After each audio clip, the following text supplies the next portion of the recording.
Welcome to this very special edition of the KAJ Masterclass Live, the show that ensures that you profit from your time spent here with experts, either through the industry insights, information, or simply learning from them.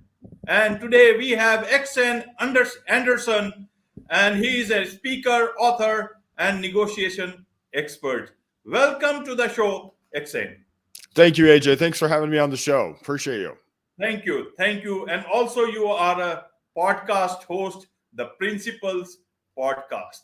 And it is nice to have another podcast host to talk to, and especially with better, valuable qualities like being a speaker, author, and negotiation expert. What do you do in terms of being a negotiation expert, Eksayn? Well, I'll tell you this. I wrote a book that was seen on Forbes about how to get past gatekeepers to the decision maker. And I think that we are constantly negotiating, whether we realize it or not. We're negotiating even with people we love in our families, but we're also negotiating when we're trying to get our idea or our business in front of another business or try to sell to another business. And it's very important to learn those principles of negotiation when you're trying to get your product or your service or your business idea in front of the right people. And that's what I try to teach people. Right, Eksayn. And that is where we'll be talking about how to get past gatekeepers to the decision maker. And that's a dilemma always in our lives, how to exactly talk to the right people, reach to the right people, and especially in business. You have been on the sales side, an expert on sales and negotiation, and been in the trade chess for well over a decade. So how do a person who is doing business, firstly, how does he know, or being on the sales side also, a lot of people are on the sales side trying to put their product or services or even their ideas to the right people, trying to reach to the right people. But as a salesperson, how would you know who is the decision maker? Who exactly is going to take the decision in a particular situation? And then how do you find that key to that particular person? This is a great question. So the only good answer is that every business is different. And so when you start talking to a business, you've got to find out who it is. Now, the way that I do that is I start high. In other words, I have no problem calling the CEO. Now, some people say, well, I don't need to talk to the CEO. I need to talk to somebody lower. Well, here's the interesting thing. When you talk to let me give you an example. If I just call in and let's just say I have some technology that I want to sell, and the person who can help me, I think, is the director of technology. Well, if I just call in and ask for the director of technology, a lot of times they may say, well, maybe they're interested, maybe they're not. But sometimes it's not the director of technology that I need to speak to. Sometimes they're not really the right person. But if I call to the CEO and I say, let's say I speak to their secretary, and the secretary says, the CEO is not the right person to talk to. You need to talk to so-and-so. Now, whoever that person is, usually I will have already sent an email to the CEO, and I can ask that secretary to forward the email. I might say something like this. I say, you know what? Thank you so much for letting me know. Do you mind just forwarding that email to the right person and copying it to me? And most of the time, or many times, they will do that.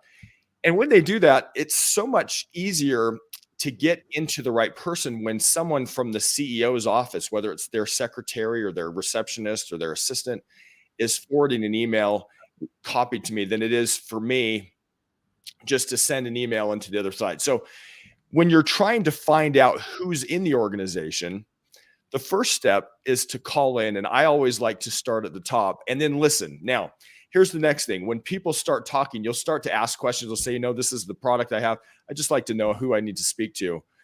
And they'll start saying, sometimes they'll just name a name or two. When they're talking, it's so important to listen to everything they say and then take notes, especially of names of people.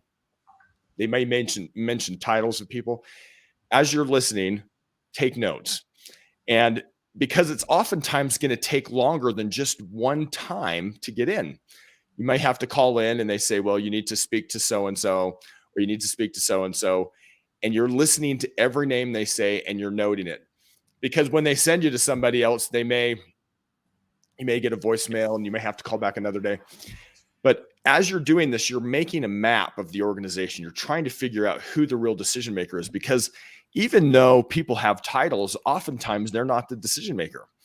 And so I wish I had some silver bullet, but the truth is every organization's different. But if you can start kind of at the top, even if you don't get the top person, but you get one of their assistants or helpers, listen to everything they say and note it, you'll start to get an idea. It's a great question. Yeah. Okay, Eksayn. So if we know that we got to start from the top, then right. How do we deal with the gatekeepers? Firstly, to understand, are gatekeepers a hindrance or a helper? How do we turn them into, it's like a receptionist. You go into an office and she might stop you and she won't let you in because you don't have an appointment. And then you can work out something which can help you and get straight to the person. But gatekeepers, and especially when it's an online world, you can directly reach to the person involved, but then there are so many people also in between. How should you look at gatekeepers? Are they the problem for you, or you can turn them into something valuable for you? How do you do that? They're your best alliance. They're your best friends. Your gatekeepers, if you can see them as someone who can help you. Now, let me just give you, let me back up a little bit and tell you a story. I had a problem, AJ, with my bank account once. And I went, this was many years ago. And so I went down to this bank to try to figure out this problem with my account. Well, there was this gentleman there. Let's just call him Jeff. We'll call him Jeff. Jeff helped me figure out this problem with my account. When he was done, I said, "Hey, Jeff, can I get the email to your boss?" And he looked at me kind of funny. He said, "Why do you want the email to my boss?" And I said, "I just appreciate what a great job you've done helping me with this problem, figuring it out. I'm just going to write a quick email and tell him what a great job you did." And by the way he reacted, AJ, I could tell he was a little bit surprised. He wasn't used to getting positive feedback. But I went back after this interaction, and I typed on my computer a quick email to his boss. So I had Jeff's email on his business card, and I also had the boss's email. And I wrote an email that said something like this. And it was a sincere email. It wasn't something that was just fake. It was a real honest email. I just said, "Dear Mr. Branch Manager, I had the opportunity of working with Jeff. He was very professional and helpful. I think he deserves a raise and a promotion." That's what I said. And I sent it to Jeff's boss, and I copied Jeff on the email. Well, I got to tell you, I didn't think anything else about that. I sent it to Jeff's boss, copied Jeff on the email. It took me maybe 3 minutes. Well, I went back to that same bank maybe several days later, maybe a week later or so, and I'm standing in line. There were about 10 people in line in this bank, and something happened to me, AJ, that had never happened before. As I'm standing in line, somebody came up to me. Now, it was not Jeff, and it was not the branch manager. It was somebody else. They came up to me and they said, "Mr. Anderson." So they knew my name. They said, "Mr. Anderson, may I help you with your banking?" Now, I was surprised, and I said, well, sure. They said, "Follow me." They took me from the back of the line, and they let me do my banking in front of everyone else. And that never happened before. And it didn't happen until after I had taken the time to say this nice thing about Jeff to his boss. Well, it happened again and again and again. It happened at this bank where I'd show up and I was at the back of the line. They let me do my banking in front of everybody else. And again, it didn't happen until I'd done this. Now, I ask people, I say, "Well, why do you think that happened?" And some people say, "Well, it was probably because Jeff told other people that you were nice and they wanted to get a compliment too, possibly." I don't know. I mean, the truth is I don't know why. But here's the interesting thing. If you fast forward about several years later, I was sitting in New York City, just outside of New York City, actually, but in that same area. And I'm sitting across from this high-level director in New York. And he looks at me and he says, "You are the only salesperson I have ever let into my office." Mm-hmm. And I got to tell you, I was surprised because competition was very fierce for this product I had to sell. So I was surprised. And now, to be fair, maybe he meant, you're the only salesperson I've let into my office about this particular product. But that's not what he said. He said, you're the only salesperson I've ever let into my office. And then he said something really, really interesting. And I'm not going to tell you quite yet what exactly he said, but let me ask you this. I ask people this. I say, what do you think I did to get in front of this high-level director in New York and have him say you're the only salesperson I've ever let into my office? And when I ask people that question, AJ, there's different questions, but I'm going to tell you the answer. Okay, the answer is it was almost the same thing I did at the bank. This is what happened. I sent an email. I actually sent an email to this director. What do you think happened when I sent an email? Well, I'll tell you what, nothing. They totally ignored me. They didn't answer my email. Nothing happened. Well, I called in a few days later, maybe several days later. I called in to follow up on this email, and I said, "Hey, can I speak to? We'll call him Bob. Can I speak with Bob?" And his secretary picked up the phone. When I called in, his secretary was on the phone and said, "Bob is unavailable," which, by the way, you hear that all the time. Okay. And I said to the secretary, I said, well, maybe what I can do is just resend that email that I'd sent before. But do you mind if I copy it to you to make sure Bob gets it? And she said, sure. And then we just started talking a little bit. And I noticed that the secretary was very friendly. She was kind of fun to talk to. She had a friendly, kind of bubbly personality. And I just mentioned to her, and it was sincere. And here's the truth. You can't give compliments unless they're sincere. They've got to be real. But I said to her, I said, I talk on the phone all the time. And I really, really appreciate you being so professional and helpful. You're just fun to talk to. Thank you. And she said, well, thank you. And I said, you know what? I said, hold on a second. I'm going to mention that to your boss. And so right while she was on the phone with me, I typed fast. I said, dear Bob, I had the opportunity of working with Janice. She was very professional and helpful. I think she's an asset to your team. By the way, I'm going to be in New York on these days. And I sent the email while she was still on the phone with me to Bob. So it's this email that has a compliment about her to Bob. And I copied her on the email. And then I sent it to her and I said, hey, did that email come through? And she said, well, let me check. There was a little pause. And then she said, yeah, it came through. And then she paused a little more and she said, hey, thank you for the compliment. And I said, well, I meant it. I meant it. I hope you have a great day. That was it. That was the conversation. Now, fast forward back to this where I'm sitting in this with this high level director in New York, and he said, you're the only salesperson I've let into my office. The next thing he said was, the reason you're here is because you were nice to my secretary. He said, I talk to my secretary more than I talk to my wife. And some of these salespeople don't understand that. Just treating people the way you want to be treated. Just, we all want to be treated a certain way, treating them. And now I've heard some sales trainers say, if you can't get past the secretary, you should act a little indignant and say, well, now who are you and what is your title? And I disagree with those.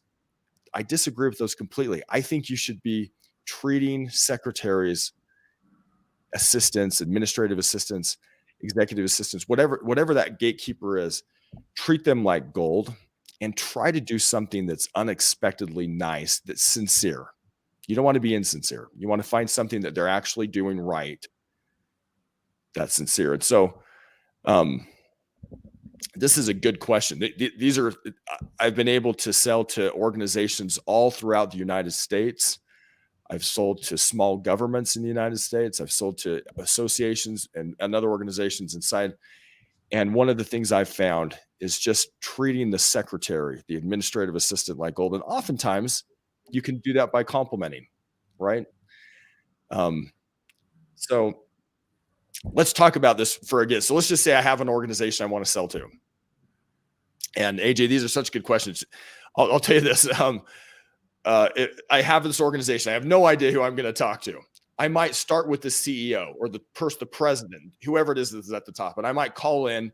Usually they won't answer. Usually it will be their secretary, and I'll say, hey, and by the way, you don't need to be polished. You can sometimes just acting natural and normal, even if you're tripping over your words, that's okay. If you just say something like, my name's Eksayn Anderson, and I just need to figure out who I need to talk to about this particular thing. And they'll say, well, it's not the CEO. And I say, oh, okay.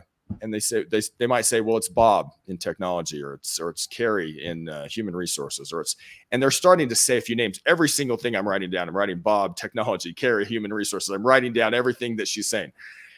And then when I call in, and I even get her name, let's say her name is Sandra. When she forwards me down to, let's say, Bob, I'm going to say her name too. I'm just going to say something like, Sandra mentioned that you might be in charge of this, Bob, or let's say Bob's secretary answers. And I might say, hey, how are you? Sandra mentioned Bob might be the person to handle this. Just want to see. So I'm not using a script. I'm just talking naturally, normally, because when you have a script, sometimes it comes across as canned, and people they don't like that. They just want to be talking to someone who's just normal, natural. And so remembering people's names makes it seem more normal, natural. It makes it sound like you're kind of an insider. And you are, because you're remembering who they are. So these are good questions. And I could talk a lot longer. If you want, I will. Yes. Carry on. Okay. Well, let me tell you one other thing to think about. When you're doing sales, one of the things to remember, let's see, back up even further. There are principles that govern human relations. Let's talk about principles for just a second.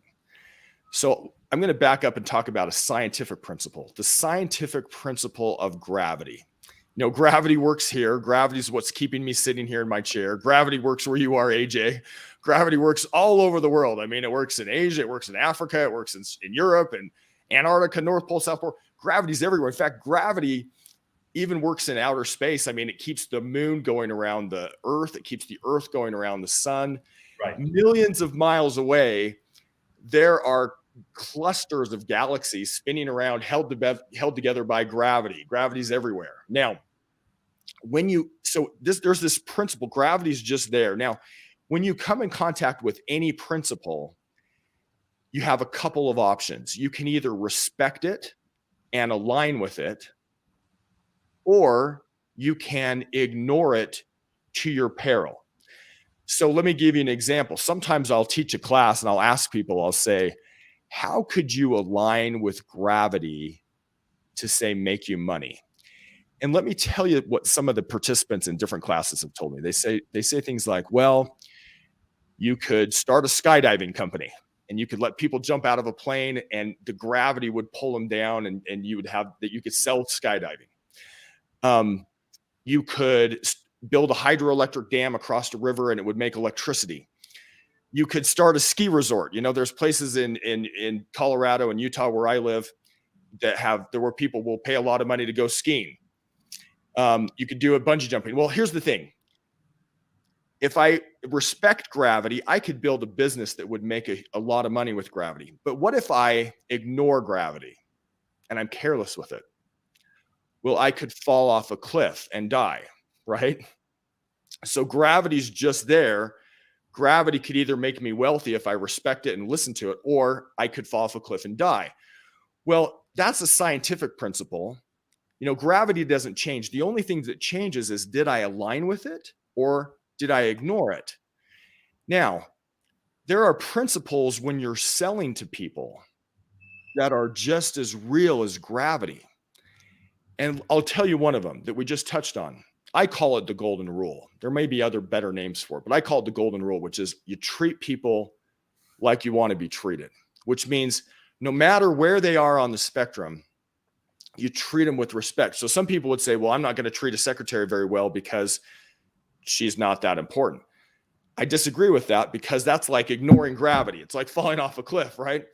When I talk to anybody in any organization, I try to remember their name, try to remember who they are, even if they say something. So let's say I'm talking to the secretary and she said something like, I'm just kind of frustrated because my embroidery machine broke down, and that has nothing to do with the sale, but I might note that down. When I call in again, I might say, hey, did you get your embroidery machine fixed? Every little detail I can remember about everybody, I'll note it down, and I have a system. So if you're trying to get past, you need to have some kind of way to take notes, because to get into these organizations may take longer than you think. You may have to call back 2 or 3 times. You might have to call back 10 times. You might be able to get in on one time. But every time I call in, I'm noting, I'm learning people's names, learning people's titles. And then when I call in, I'm just acting really natural and saying, I talked to Bob last Thursday. He mentioned that Sandra might be the right person.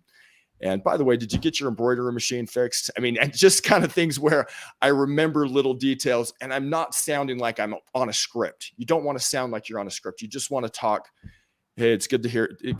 Hope you're doing well, Sandra. I tried Bob last week, and I guess he was on vacation in Hawaii, man. And then when she says, well, he's out of town in Hawaii, or he's out of town in California, or he's visiting someplace, you're literally noting every single thing. And when you call back in, they feel important because you remember the details about them. Does that make sense?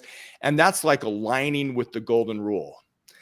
Then if I could find something sincerely to compliment about, like, hey, you did a great job, and compliment them to their boss, say something nice about them. So when I'll often send an email, but then when I call back into the secretary, nobody's read the email.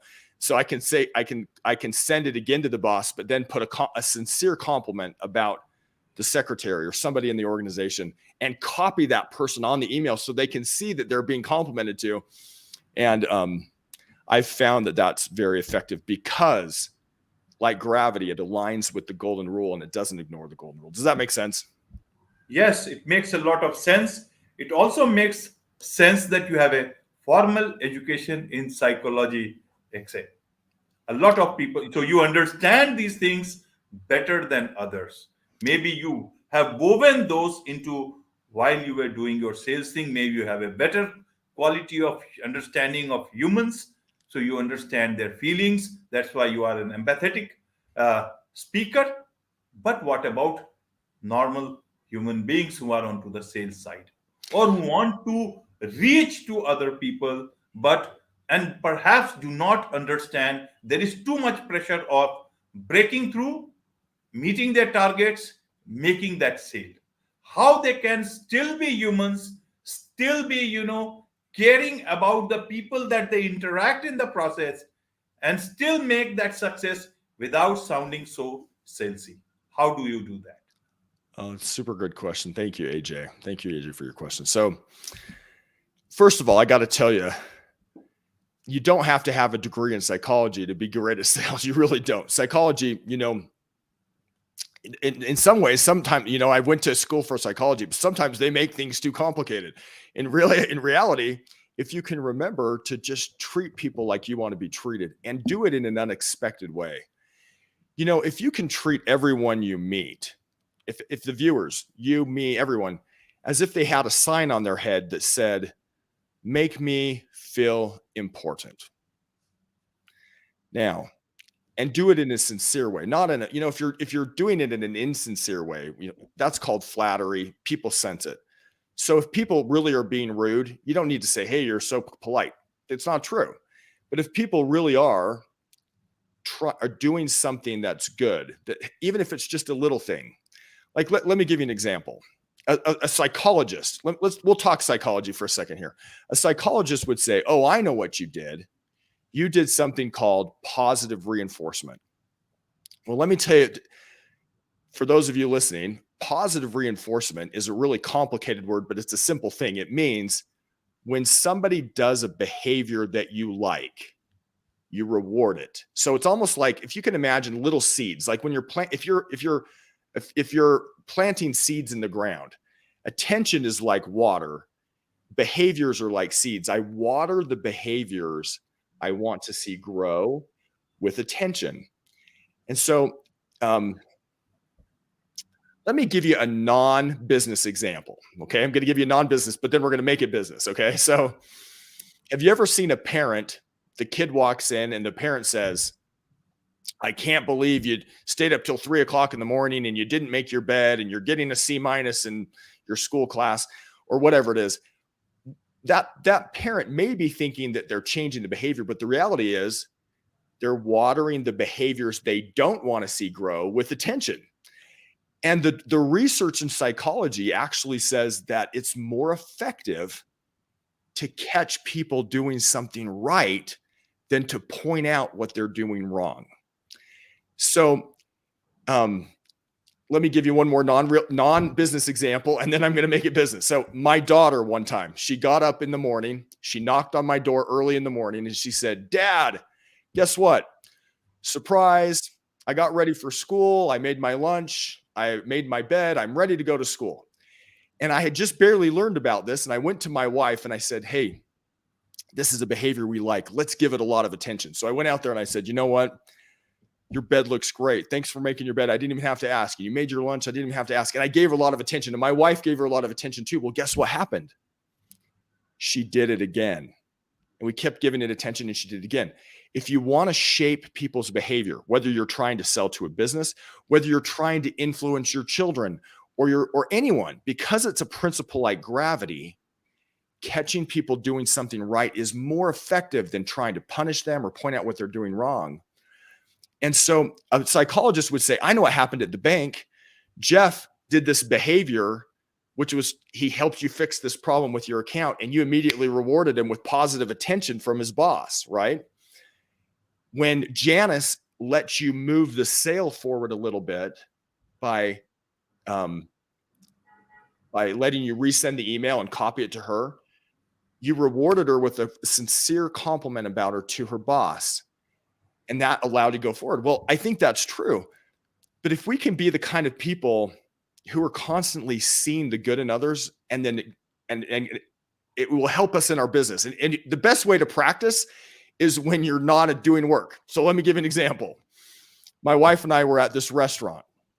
We're sitting at the restaurant. This waitress, she was funny. She was making jokes with us. She was doing all kinds of things. And I just said I said, hey, why don't you get your boss over here? Well, she did. She got her boss over there. And I said, you know what? So she was standing right there and the boss was standing right next to her. This was a sincere compliment. I said to her, you know what? My wife and I have had such a great time with this waitress. She's made us laugh. She's been funny. We've had a good time just being here with her. I would drive across town just to come to this restaurant because of her. You give her a raise and a promotion. Well, she was surprised. The boss left. She came back to our table later. And I got to tell you, AJ, she had tears in her eyes. She said, you are the best table I've ever waited. Now, I wasn't trying to sell anything to that restaurant. I was just trying to be nice. But by keying into what she was doing, if you can become that kind of person, when you do find a secretary, you do find a vice president of something, and you're just being nice and say, you know what, really appreciate you being so helpful and professional. I'm just going to mention that to your CEO, or I'm just going to mention that to your boss. And it feels natural because it's just the kind of person that you are. Doors will open when people are sincerely recognized for who they are. And it's not because you're doing anything right. It's because you're aligning with gravity, the golden rule, right? You're aligning with something about treating people the way you want to be treated. And that's more important than a degree in psychology. You know what? If you just learn that one thing, if you just say, I'm going to treat people like I want to be treated, and I'm going to try to surprise them, you don't need a degree in psychology. Anyone can do this, AJ, who just decides to treat people right. And so just wanted to let you know that. And it was a super good question. Thank you, AJ. Thank you. Thank you, Eksayn. Now, for people who want to get to the top and talk to the decision maker, when they are going through this process, how do they manage both the things? Building relationships, ensuring that those relationships are built, and also keeping an eye on the sales part. How do you manage that? Sometimes you do not have that time. You are in that pressure of making that sale or to get that answer quick. How do you still ensure that you are not misbehaving with people or making people feel uh, low or not so great about themselves? And even if you reach the decision maker, you may not feel good about it. But how do you manage the relationship, as you said, with the receptionist, with the gatekeeper, with every other person along the way to Bob? How do you do that? And even whether you make a sale or not sale, but still be focused on that point of starting that whole process in the first place. Yeah, it's a great question. So, number one, when you're selling to an organization, I think it's important to have the expectations correct that this may take a little while. So if you're calling up an organization, now here's the thing. You might have an organization with 5 people or 10 people or with 1 million people or 10,000 people. When you're selling to an organization, you have to be able to get to a decision maker, because a lot of times the decision makers, there might be a handful of them. There might be just a certain level that could sign the contracts, that could execute that could get you a check for your product. And when you first call them, you don't know who those people are. And so every time I'm calling in, I'm trying to just figure out. And a lot of times those gatekeepers, they'll give a lot of information. They'll just say, you know what, the real person you need to talk to is so-and-so, or this is the division you need to talk to, or I'm going to transfer you over to Mike in accounting, or I'm going to transfer you to so-and-so in technology. Every time that person says anything, I'm writing it down, knowing that that first call, it may not happen. So for salespeople or sales teams or sales organizations, they need to realize that it might take a number of calls. And so if they're saying, well, goodness, if I don't get it right now, that pressure causes, if people in the other end of the line can sense that you're under a lot of pressure, they oftentimes, it turns them off. And so whoever's managing sales teams, or the salespeople themselves, need to realize to be patient, and it may take 3 calls or 5 calls or 10 calls. You might be able to get it done in a day or 2, but it might, in some organizations, might take you a few months. And what's happening is when you're calling in, what you're really trying to do is build that relationship. Now, here's the thing. When you're building a relationship, the little things are the big things, okay? The little things that you think don't matter are actually the things that actually can get you the sale. So I talked about this embroidery machine. This actually happened one time. There was a lady who said, I'm so frustrated that my embroidery machine broke down.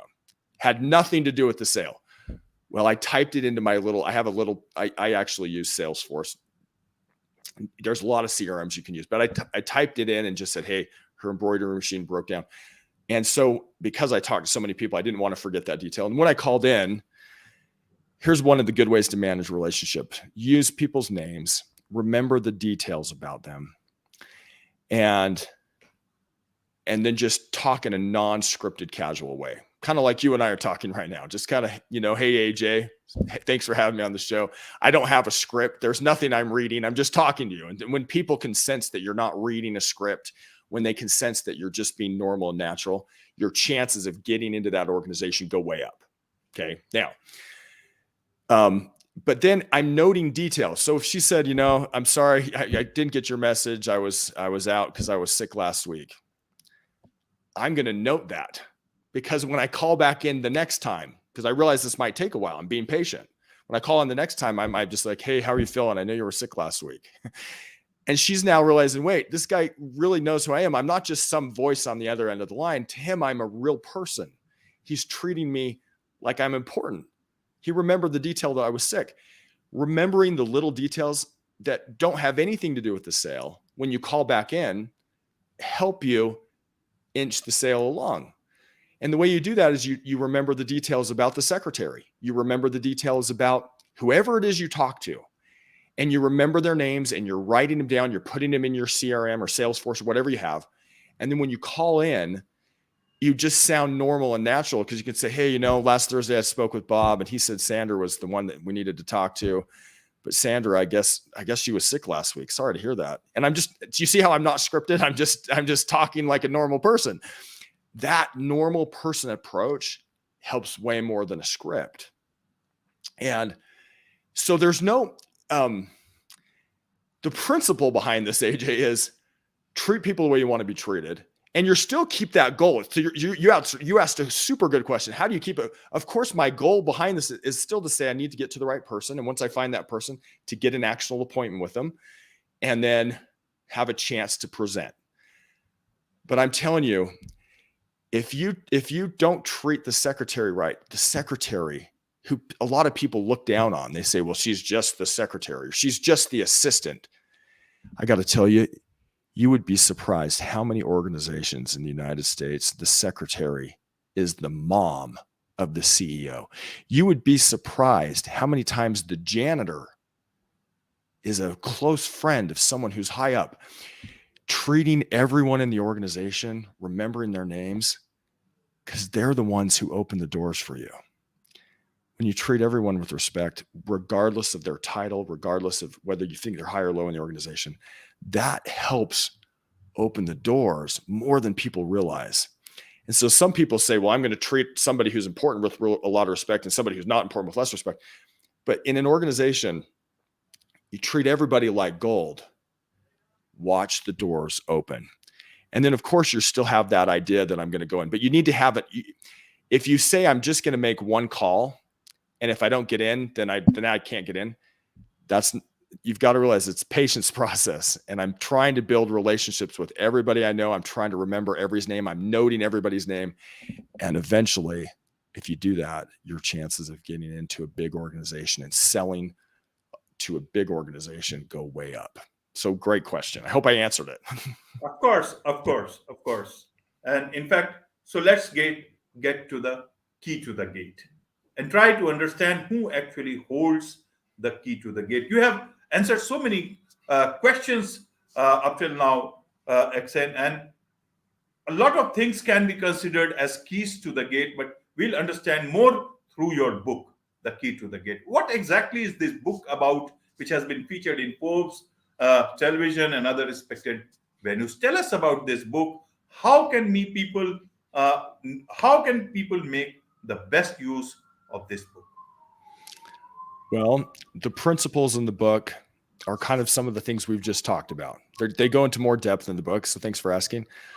But they basically are saying, they go through step by step what you would do and what you would need to do to sell to an organization. And one of the things that's important to realize, and I'll just say it, the key to the gate, I'll say it, the world is upside down, AJ. The world is upside down. The people who will open the doors for you are oftentimes not the people who you think. So for example, at the bank, it wasn't the bank CEO that got me treated like a king. It was Jeff, a low-level employee. When I got into this guy in New York, to Bob in New York, it wasn't his CEO buddy or the senator or the congressman. It was Janice, a secretary. She held the key to the gate, and treating her with respect and kindness was what opened those doors. Same with Jeff. So remembering that people need to feel important, remembering to take notes about things, remembering to just listen and figure out every organization is different. And so this book addresses some of those things. It goes through and shows you some examples about things you could or couldn't say, not in a script way. You don't want to be scripted. And you know, if any salesperson says to do something against the golden rule, I've heard sales trainers out there, AJ, that say, well, you should do this or you should do this. But then I ask myself, would I want a salesperson to do that to me?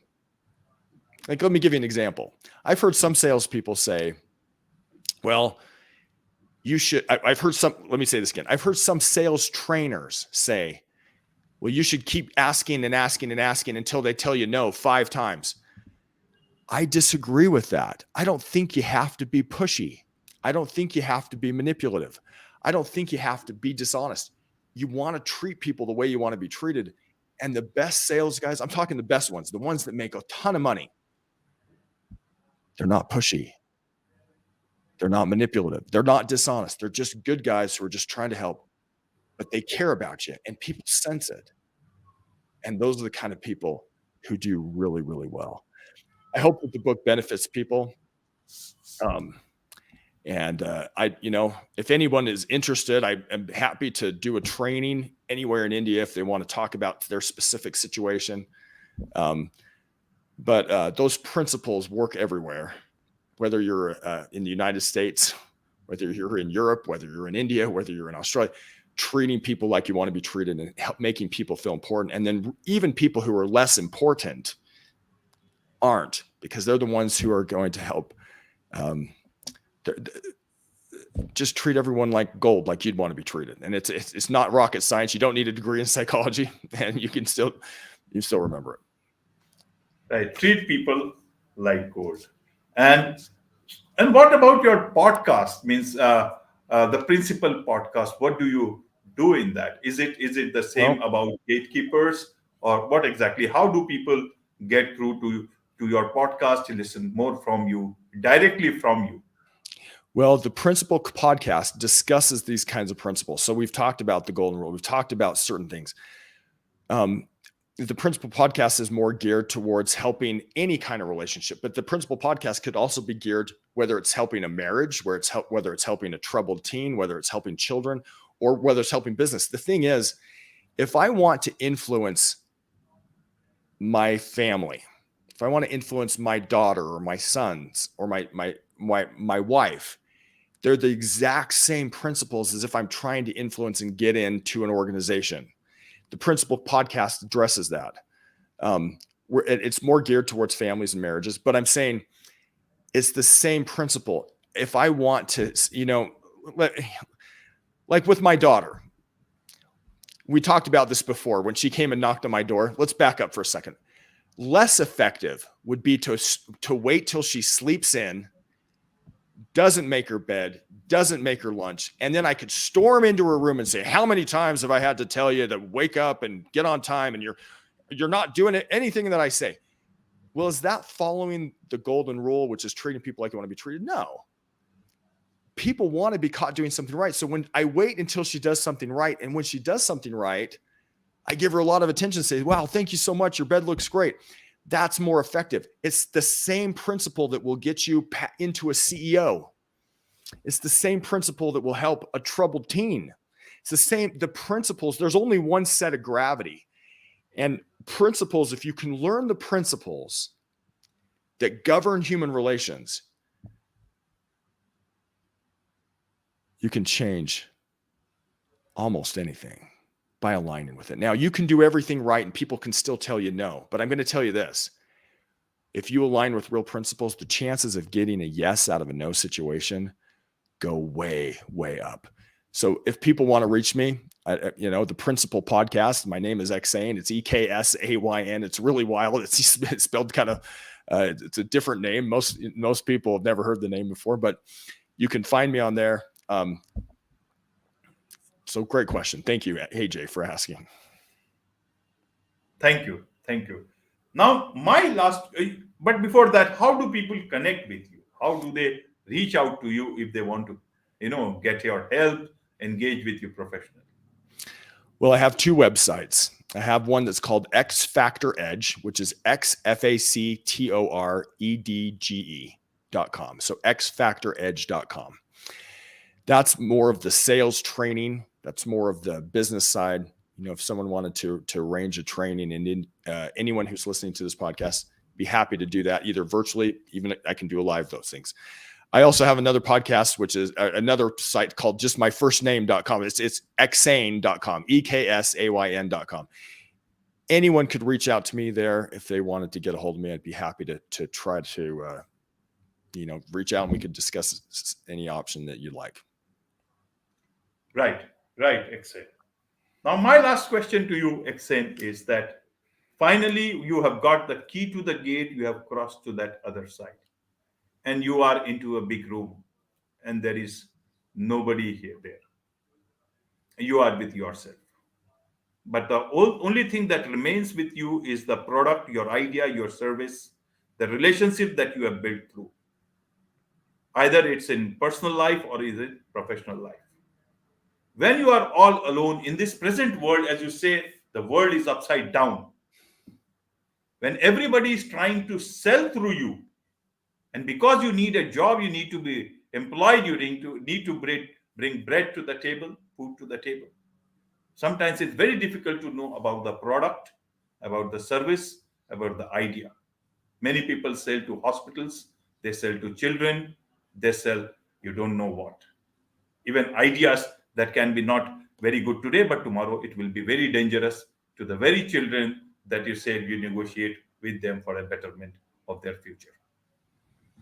What do you do in an empty room like that when you know that you have opened the gate, the gatekeeper has opened to you because you were nice to him or her? But what do you do if the idea or product or the thing that you have come with is not good enough? What do? You go back, you stay there, you move forward. What should be your guiding force? I ask this because this is such a relevant question for many in today's time, when you actually do not know what you are dealing with, where that is in your hands, and that can be a big burden going forward when you will be all alone, perhaps in a room like that. So are you saying that when you get inside the organization that you don't feel good about the product because it's not helping people? Is that what you're saying? Yes. Well, I'll be blunt. If you can't feel good about the product that you're selling, don't sell it. Now, I realize some people are saying, well, I've got to make money for my family. There are other ways to do it. And so if you're selling a product that you feel is harming people or you feel is not helping people, the truth is you have a choice. I would say, don't do it. I mean, find something that you can feel good about.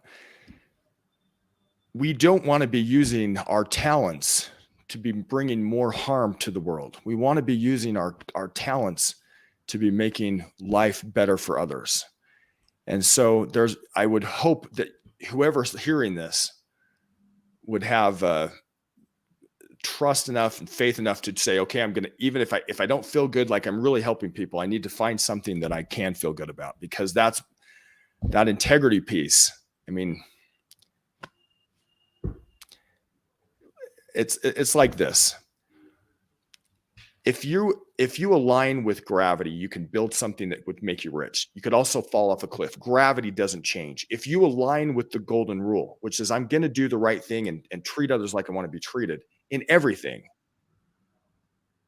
your ability to influence people will go up. But if you're really selling something that you don't believe in, or something that's harmful, it's like flirting with the cliff. And so be brave and find something else. That's my advice. Find a brave new world. With this, it's a wrap on this very special edition of the KAJ Masterclass Live. You were saying something. I just appreciate you, AJ, for having me on here. What an honor it is to be on your show. Really appreciate you. You're a great interviewer. Thank you for allowing me to be on your show, AJ. What an honor. The pleasure is all mine, Eksayn. Someday we will do a podcast together from two different locations as co-hosts. Would love to. And if you're ever in the United States and Utah, I consider you a friend, and I mean this. Come by. Let's have some dinner. You can come by. You can stay at our house. You're welcome. You're a friend, and I'm inviting you now. If you're ever here, you're more than welcome to come anytime. You and your family, whoever you'd like. Thank you. Take care, my friend. Thank you. Have a great day. Thanks again for having me.